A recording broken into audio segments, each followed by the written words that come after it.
What is up, Death Nerds? Welcome to the second installment of the No Better Death minisodes. I am your host, Sick Grayson. If you're listening to this, then you know who I am, you know what the show is, and you know what we do here. I just got done recording the first mini about 3 minutes ago, Rodney Alcala. I feel like I kind of stuttered through that and just took a big shit on it, but whatever. I'm feeling a little more warmed up now. Throat's a little rough today, and I got the chappy lips, but I'll make do. And if you're not familiar with what we do here, I do recommend you go listen to a full-length episode first, but the short of it is, we learn about dead shit while fitting in as many cuss words and sometimes chuckles as possible. In the first mini, I introduced you to Rodney Alcala, the 70s serial killer who took a break from killing just long enough to go on the dating game and win, but the Bachelorette found him too creepy to even go out with. Poor Rodney, that guy just couldn't catch a break. Today we're going to go back to World War II. And I don't really talk about a lot of war stuff on the show because it's just so in-depth, so much detail, and so long and drawn out and way too many casualties to count. But this is a very specific battle from World War II. A 6-year war with a body count of at least 70 million and possibly as many as 85 million. The bulk of those fatalities belonging to the Russian military.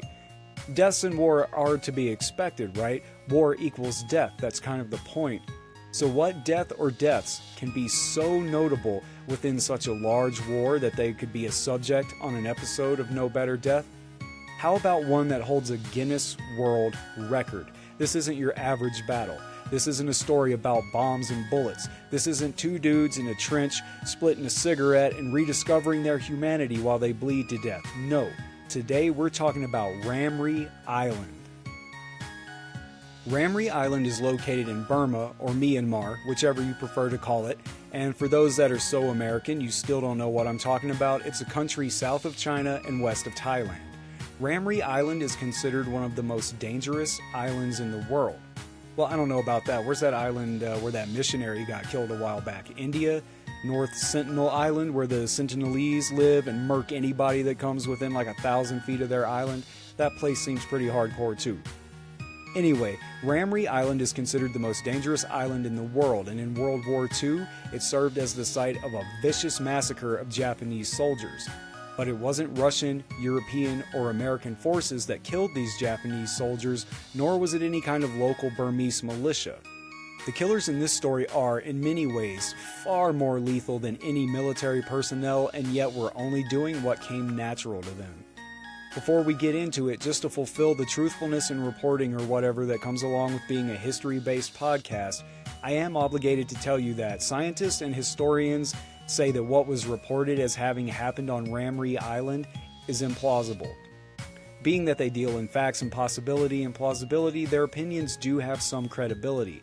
However, the people that were actually on the island who witnessed what happened will tell you with 100% certainty that what was reported is actually what happened.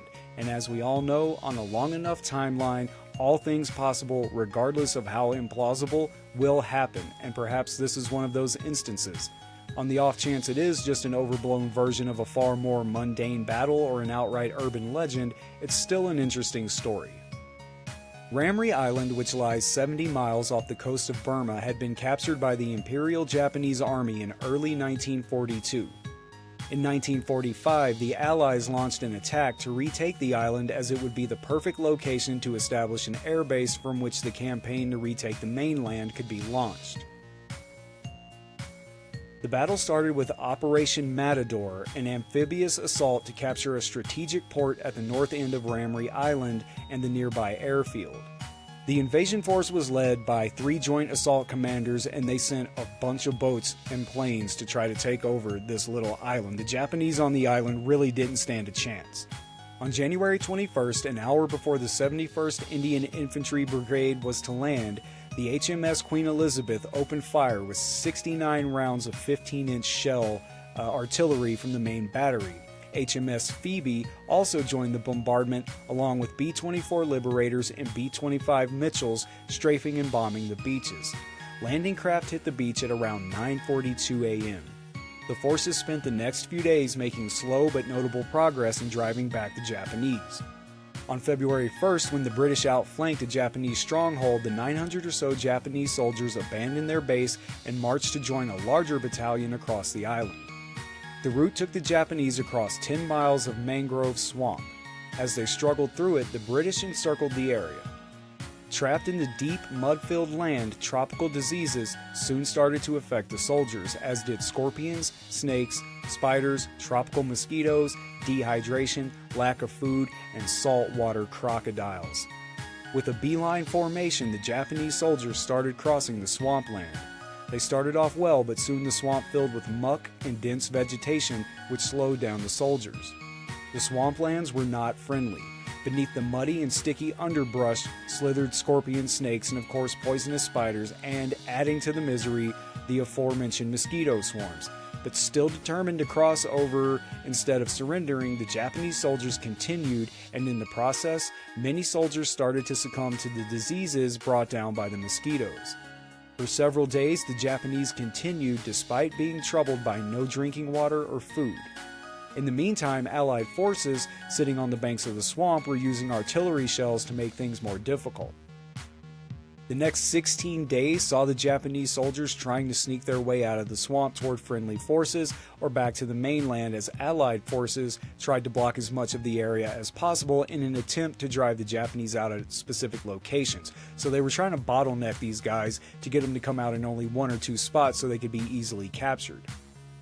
Japanese resistance on the island ended on February 17th. The Allies maintained their blockades until February 22nd, picking off rescue craft or capturing and killing any remaining Japanese soldiers that emerged from the swamps.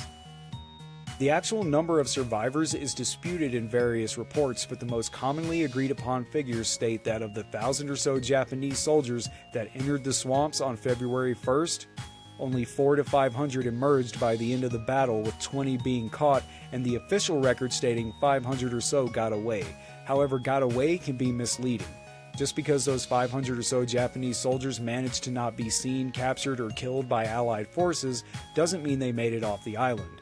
Some who were there have given a different explanation of what happened, and this gets hardcore, guys. As if snakes, scorpions, spiders, mosquitoes, and Allied bombs weren't enough, the Japanese met with something far more dreadful, something no one likes to encounter, even in their worst dreams. On a particular night, when a few Allied soldiers were guarding the surroundings of the swampland, they heard screams. Screams of panic and fear, along with gunshots in the darkness of night. So terrible were these screams that even the Allied soldiers winced and flinched with terror, completely forgetting that whatever was happening was actually happening to the enemies who were hell-bent on killing them. The Japanese were completely unaware of the fact that the swampland they were trying to cross was infested with crocodiles, big crocodiles, and lots of them. There were numerous crocs who looked at the weak, tired, and bloody Japanese soldiers as dinner. What followed is beyond imagination. The crocodiles attacked from all possible directions and mercilessly tore apart as many soldiers as they could.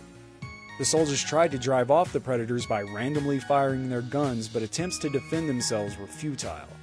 What followed was the most terrible massacre by animals to this day. There was absolutely no way of knowing the direction from which the crocs would appear. Later, several reports came up which described the night sky was not only choked by the mosquito swarms, but also by the screams of the doomed soldiers who were dragged down into the murky waters by the ravenous aggressors.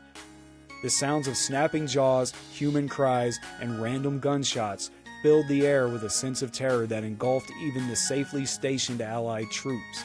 Of course, the Japanese troops would have been better off had they surrendered, but they sealed their own fates the moment they decided to cross the swampland. British soldier and naturalist Bruce Stanley Wright, who participated in the battle, claimed that the large population of saltwater crocodiles native to the mangrove swamps on Ramree Island preyed on the trapped Japanese force at night and ate many of the soldiers. Wright gave a description. That night of February 19, 1945 was the most horrible that any member of the motor launch crews ever experienced. The crocodiles, alerted by the din of warfare and the smell of blood, gathered among the mangroves, lying with their eyes above water, watchfully alert for their next meal. With the ebb of the tide, the crocodiles moved in on the dead, wounded, and uninjured men who had become mired in the mud. The scattered rifle shots in the pitch-black swamp, punctured by the screams of wounded men crushed in the jaws of huge reptiles, and the blurred, worrying sound of spinning crocodiles made a cacophony of hell that has rarely been duplicated on Earth. At dawn, the vultures arrived to clean up what the crocodiles had left. Saltwater crocodiles can grow up to 20 feet long and weigh 2,000 pounds, but even a mid-sized saltwater crocodile could easily kill a full-grown adult human, with many being known to eat animals as large as Indian water buffalo. A crocodile's jaw crushes down on its victim with 3,700 pounds per square inch of force. That's more than 3.5 times the bite of a lion and 25 times that of a human. Historically, crocodile attacks are 100 times more deadlier than shark attacks, and far more frequent. The Japanese soldiers were viciously and mercilessly attacked by the crocodiles night after night as they made their way through the swamps of Ramree Island, with February 19th seeming to be the worst night of them all. The survivors told horrific tales of dozens of crocodiles attacking the soldiers en masse. The story of Ramree Island was reported in a number of papers, but the tale is still largely apocryphal.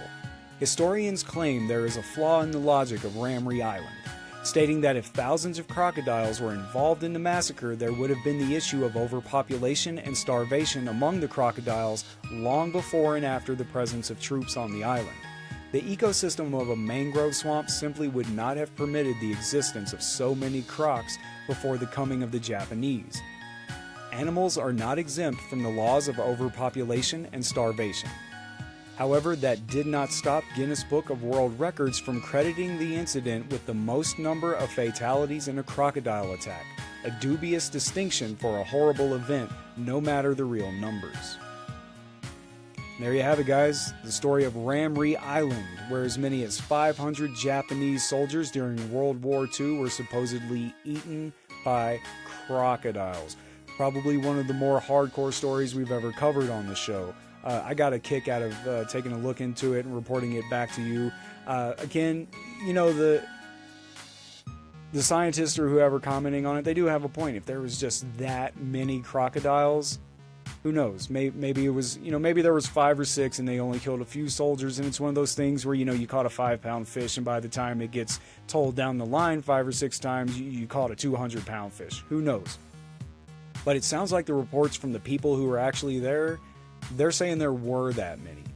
Or maybe there weren't quite that many, but there was still just enough to take out 500 Japanese soldiers. You know the deal, NoBetterDeath.info for all info on No Better Death. Like, subscribe, share, review, tell your friends, all that good shit. I am Sick Grayson. Until next time, try not to die.